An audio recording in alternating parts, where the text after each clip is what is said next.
Olha, gente, e agora a série especial sobre cultura na pandemia. Entidades que viviam de portas abertas para garantir que moradores da periferia tivessem acesso à cultura se reinventaram por causa do novo coronavírus. Em tempo de isolamento social, o entretenimento e o conhecimento, mesmo à distância, se mostraram ainda mais essenciais na vida das pessoas. Apesar disso, a arte fica em segundo plano nos investimentos públicos. Infelizmente, por mais que a gente cobre, por mais que a gente mostre a importância de tudo isso, por mais que a gente demonstre que isso precisa de incentivo, parece que as coisas não andam tanto como deveriam andar. Vamos lá ver.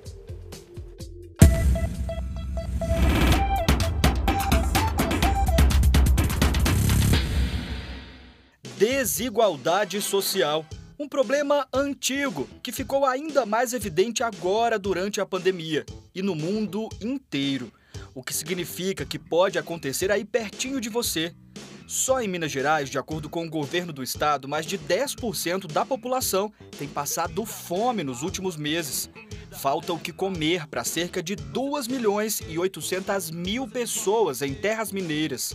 É algo básico sendo negado. A Declaração Universal dos Direitos Humanos é clara. Toda pessoa tem direito a ter acesso à moradia, saúde, educação, trabalho, segurança. Garantias historicamente descumpridas.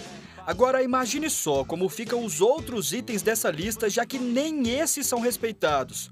O acesso ao lazer e à cultura estão entre os mais esquecidos, só que também entre os mais necessários. A gente não quer só comida, a gente quer comida, diversão e arte. A gente não quer só comida, a gente quer saída para qualquer parte. E essa saída muitas vezes vem de perto. Tá no nosso bairro, no corre de um vizinho. Para entender como, viemos conhecer o trabalho realizado pela Associação dos Moradores do bairro Novo Progresso 2, em Contagem, na região metropolitana. O espaço carinhosamente chamado de AMOMP foi fundado em 1973 para suprir as carências da região. Nós trabalhamos com crianças, adolescentes, com grupos intergeracionais e os grupos vulneráveis, trabalhando escolinha de futebol, a capoeira, os tambores da AMOMP. Nós temos aqui atividades de segurança alimentar, trabalhando com essas mesmas famílias, entendendo as necessidades e suprindo essas necessidades naquilo que a instituição ela dá conta. E são muitas as necessidades. A Regional Ressaca, em Contagem, é formada por 68 bairros e vilas, onde vivem mais de 120.000 pessoas, cerca de 20% da população da cidade. A área tem problemas relacionados à baixa escolaridade e à falta de qualificação profissional, o que contribui para o elevado índice de desemprego e de trabalho informal.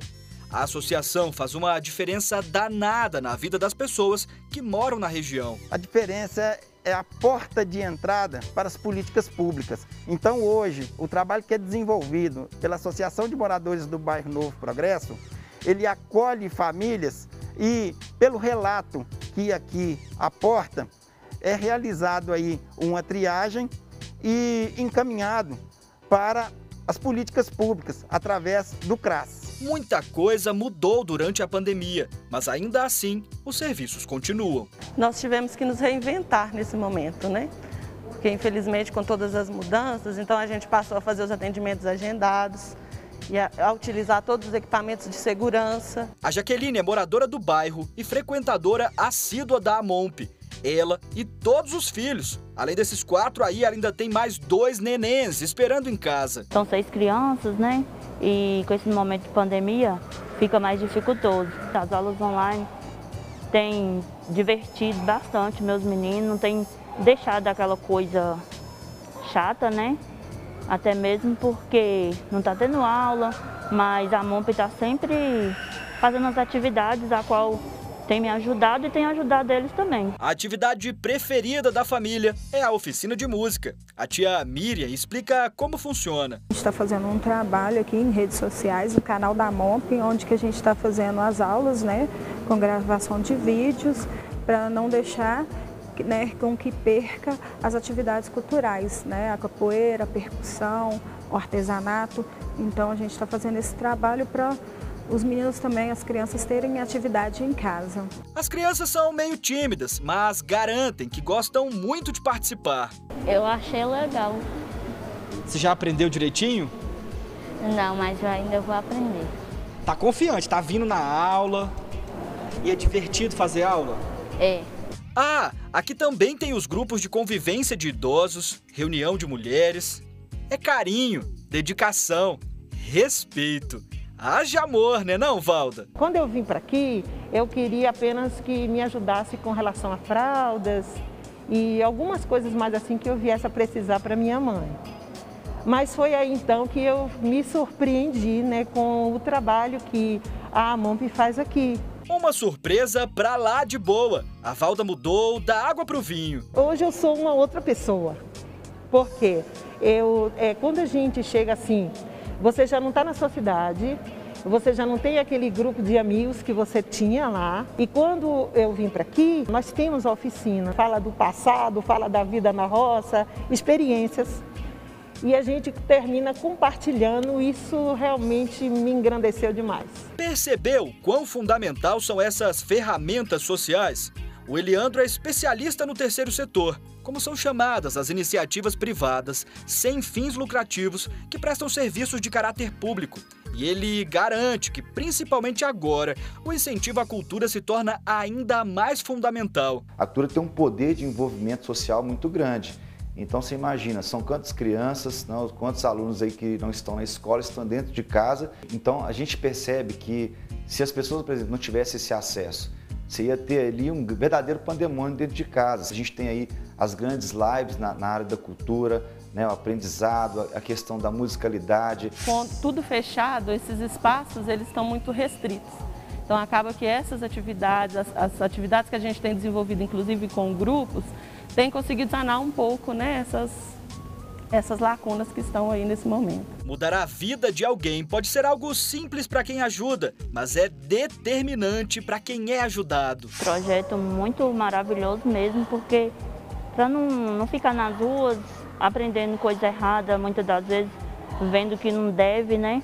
Aí tá ali intertido com uma brincadeira, uma dinâmica. Tranquiliza o coração da mãe, né? Saber que eles estão demais. Seguros e aprendendo. Demais. Se houvesse investimento no setor, então, a situação poderia ser ainda melhor. Hoje nós temos algumas entidades que são fomentadas, que têm investimento, mas você vê várias entidades que não têm recurso, né? E esse recurso ele não chega para essas entidades. Então é muito importante com que o governo ele possa ter um olhar descentralizador, porque esses projetos sociais, eles chegam onde o Estado não chega, eles chegam onde o terno e a gravata não chega. Eu acho que brilharia muito mais, né? Ia ser um mundo colorido de arte, de cultura, e eu acho que a valorização é de uma grande importância para toda a humanidade. A humanidade que existe em cada um cresce quando sente a mudança no outro. O coração da gente fica em festa, porque você faz algo com o coração, você faz algo buscando de fato promover esse cidadão, promover uma família. A expectativa é que essa promoção seja o exemplo para muitas outras que estão por vir no mundo pós-pandemia. Hoje, de forma remota, nós já estamos vendo essa mudança. Nós já estamos vendo a valorização, nós já estamos vendo o interesse, as pessoas querendo de alguma forma conhecer as entidades para participar. A valorização dessas entidades, esses projetos sociais, é uma ferramenta muito importante, né, na pós-pandemia, essa transformação, né, da própria cultura nossa. Dar à cultura o valor que ela realmente tem é algo que pode transformar o mundo. Calma que eu te explico. Sabe aquela história de que a gente só consegue analisar alguma coisa baseado no que a gente já conhece ou aprendeu? Pois então, para te explicar esse conceito, hoje a cultura vai se transformar em um número. Esse aqui, ó. Olhando daqui, claramente um 6, concorda? Mas é só a gente mudar a perspectiva para que mesmo ele aqui quietinho, parado, sem sofrer nenhuma mudança, quando muda o ângulo e a gente olha pelo lado de cá, é um 9. Não tenho dúvida disso. E você percebeu, né? O quanto de acesso a gente tem ao longo da vida nos apresenta novos caminhos e, por consequência, novas formas de ver a vida. E quanto mais, melhor, né não?